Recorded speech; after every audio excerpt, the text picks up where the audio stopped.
بسم اللہ الرحمن الرحیم۔ السلام علیکم ورحمۃ اللہ وبرکاتہ۔ محترم ناظرین و سامعین،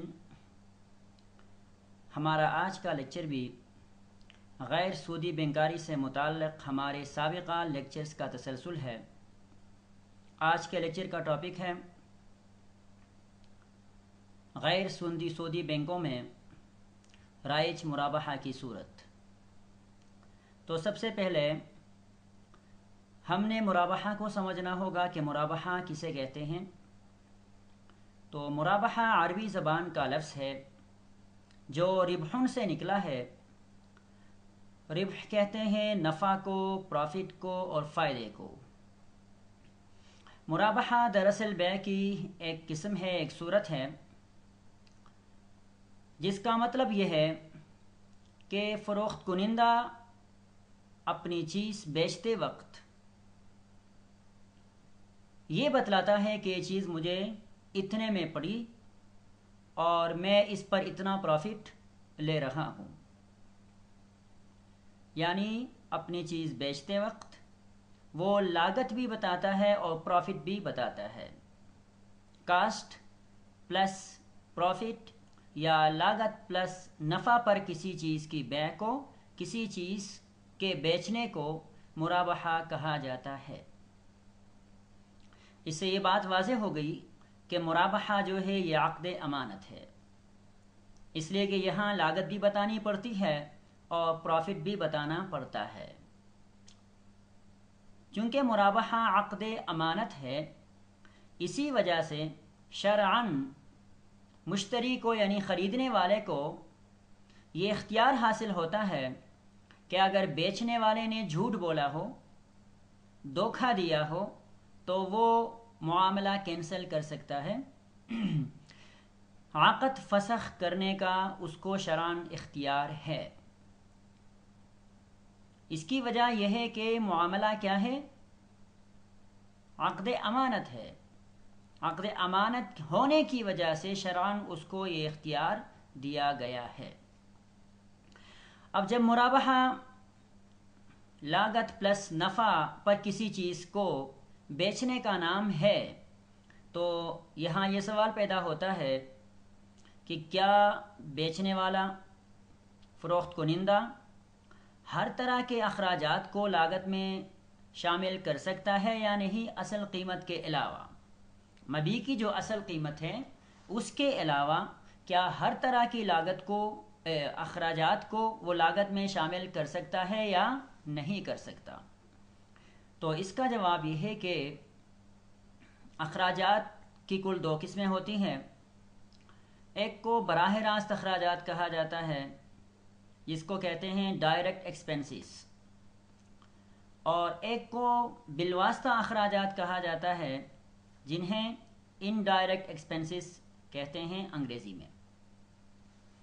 تو بیچنے والا جو ہے وہ براہ راست اخراجات کو، ڈائریکٹ ایکسپنسز کو مبیع کی لاگت میں شامل کر سکتا ہے، لیکن انڈائریکٹ ایکسپنسز کو، بالواسطہ اخراجات کو مبیع کی قیمت میں شامل نہیں کر سکتا۔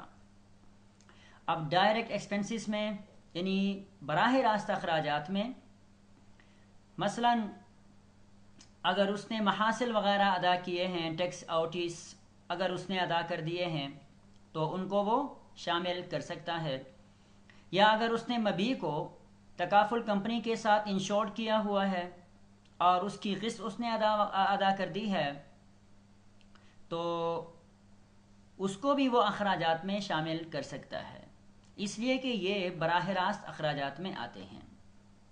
لیکن انڈائریکٹ ایکسپنسز کو، بالواسطہ اخراجات کو مبیع کی قیمت میں شامل نہیں کر سکتا۔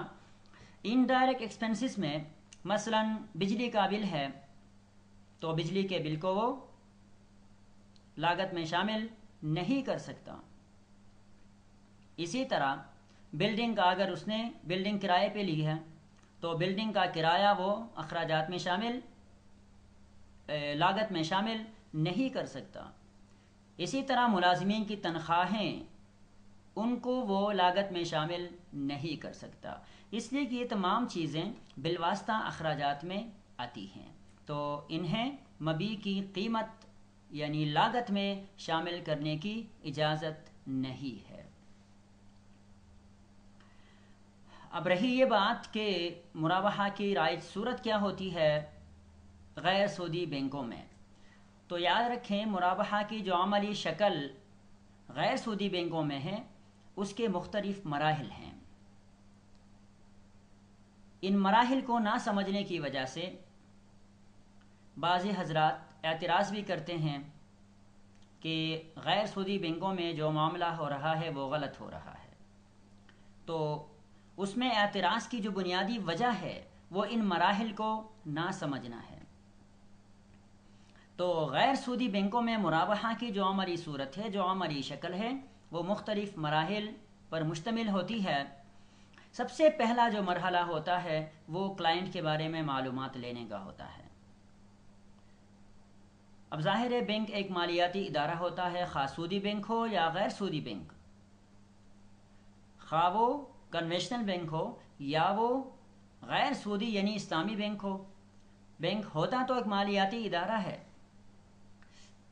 اس وجہ سے اگر کوئی کلائنٹ بینک کے پاس جاتا ہے، لیکن یہاں یہ بات یاد رکھیں، اگر کوئی کلائنٹ کسی سودی بینک کے پاس جاتا ہے تو سودی بینک اس سے مطمئن ہونے کے بعد اس کو پیسے دے کے فارغ ہو جاتا ہے اور اس سے کہہ دیتا ہے کہ آپ مجھے 15، 16 یا 17% مجھے آپ کیا کر دیں، انٹرسٹ یعنی سود ادا کر دیں، باقی وہ پیسہ لے کے وہاں سے فارغ ہو جاتا ہے، اور وہ پیسے کیا کرتا ہے کیا نہیں کرتا بینک کا اس سے کوئی سروکار نہیں ہوتا۔ لیکن اگر کوئی بندہ غیر سودی بینک کے پاس جائے گا اور جا کے پیسے کا مطالبہ کرے گا، قرض لینا چاہے گا، لون لینا چاہے گا، تو غیر سودی بینک اس کو لون نہیں دے گا، بلکہ وہ اس سے یہ سوال کرے گا کہ آپ نے پیسوں کا کیا کرنا ہے۔ اگر وہ کہہ دیں مثلا میں نے مشین منگوانی ہے تو بینک اس سے کہہ دے گا ٹھیک ہے مشین ہم لے لیں گے، ہم خریدیں گے اپنے لیے اور آپ کو ہم مشین بیچ دیں گے پروفٹ پر۔ اسی کو کہا جاتا ہے مرابحہ۔ تو بینک وہ سامان لیتا ہے، اپنے لیے لیتا ہے، اور پھر وہ کیا کرتا ہے، وہ قیمت بتاتا ہے مشتری کو، کلائنٹ کو بتاتا ہے، اور بتانے کے بعد وہ کیا کرتا ہے اپنا پروفٹ بھی بتاتا ہے، آگے مشتری کو وہ بیچ دیتا ہے۔ اب اس کے لیے، اس مرابحہ کے لیے سب سے جو پہلا عمل ہوتا ہے وہ ہے کلائنٹ کے بارے میں معلومات لینا، اور اس کو کہا جاتا ہے کریڈٹ اسیسمنٹ۔ اور کریڈٹ اسیسمنٹ کا جو عمل ہے یہ سودی بینک بھی کرتا ہے، غیر سودی بینک بھی کرتا ہے۔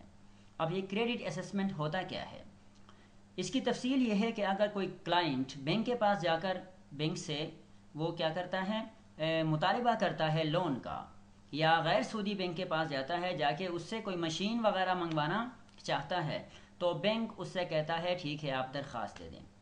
کلائنٹ درخواست دے دیتا ہے، اور درخواست دینے کے بعد بینک اس کلائنٹ کے بارے میں معلومات لینا شروع کرتا ہے کہ اس کے ذرائع آمدنی کیا کیا ہیں، اس کی انکم کتنی ہے، اور یہ کسی بینک کا ڈیفالٹر تو نہیں ہے، یعنی کسی بینک سے لون لیا ہوا ہے اور ادا نہیں کر رہا، ایسا تو نہیں ہے۔ تو یہ ساری معلومات بینک لے لیتا ہے، اور اس کو کہتے ہیں کریڈٹ اسیسمنٹ۔ اب غیر سودی بینک جو ہیں وہ کریڈٹ اسیسمنٹ میں یہ معلومات لینے کے ساتھ ساتھ کچھ دوسری چیزوں کے بارے میں بھی معلومات وہ لے لیتے ہیں۔ مثلا وہ یہ معلوم کرتے ہیں کہ جس چیز میں مرابحہ ہونے جا رہا ہے کیا وہ چیز ایسی ہے کہ اس میں مرابحہ ہو سکتا ہے شرعاً، کیونکہ مرابحہ تمام چیزوں میں نہیں ہو سکتا، تو اس لیے وہ یہ بھی معلوم کرتے ہیں، اور وہ یہ بھی معلوم کرتے ہیں کہ جس چیز میں مرابحہ ہونے جا رہا ہے کیا اس چیز پر قبضہ ہو سکتا ہے یا نہیں ہو سکتا، یعنی وہ چیز ایسی تو نہیں کہ اس پر قبضہ نہیں ہو سکتا، کیونکہ اگر اس پر قبضہ نہ ہو سکتا ہو تو پھر مرابحہ جائز نہیں ہوگا۔ مثلا بجلی یا گیس کا کنیکشن اگر ہو مبیع تو پھر یہ اس پر مرابحہ نہیں ہو سکتا۔ اسی طرح غیر سودی بینک یہ بھی معلوم کر لیتے ہیں کہ مبیع جو ہے جس پر مرابحہ ہو رہا ہے وہ چیز حلال و جائز بھی ہے یا نہیں ہے، کہیں ایسا تو نہیں وہ ناجائز اور حرام ہے؟ تو اگر ایسا ہو تو پھر بینک مرابحہ کے لیے تیار نہیں ہوگا، عقد کے لیے تیار نہیں ہوگا۔ اس کے علاوہ بینک کچھ دوسری چیزوں کے بارے میں بھی معلومات لیتے ہیں، مثلا ادائیگی کیسی ہوگی، یکمشت ادائیگی ہوگی یا ادھار پہ ادائیگی ہوگی؟ اگر ادھار پہ ادائیگی ہو تو یعنی قسطوں پہ ادائیگی ہو تو پھر قسطوں کی ترتیب کیا ہوگی؟ اسی طرح بینک سپلائر کے بارے میں بھی کچھ معلومات لے لیتا ہے کہ سپلائر کون ہے، کہاں سے منگوانی ہے مشین، کس طرح کی، تو یہ تمام معلومات کیا کرتا ہے بینک لے لیتا ہے، اور اس عمل کو کہا جاتا ہے کریڈٹ اسیسمنٹ۔ تو یہ پہلا مرحلہ ہوتا ہے، اس مرحلے میں مرابحہ نہیں ہوتا، یہ صرف معلومات لینے کا عمل ہوتا ہے۔ اس کے بعد دوسرا مرحلہ آتا ہے لمٹ کا، لمٹ کی کے تعین کا مرحلہ آ جاتا ہے، لمٹ کی منظوری کا مرحلہ آ جاتا ہے۔